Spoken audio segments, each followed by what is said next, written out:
Have you ever wished your computer could handle more tasks without slowing down? Well, today, I have got just the solution for you. This trick speeds things up by increasing your virtual RAM. Sounds interesting, right? So let's dive in. In desktop, press Windows plus R.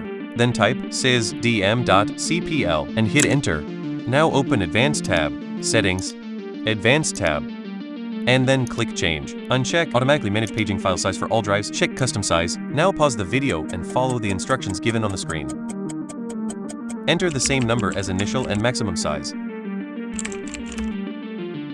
Now click Set. OK. Then Apply. Click OK twice and restart. Remember, while this trick works wonders for systems with limited RAM, nothing beats the real deal. So if you can, consider adding more RAM sticks for an even bigger boost.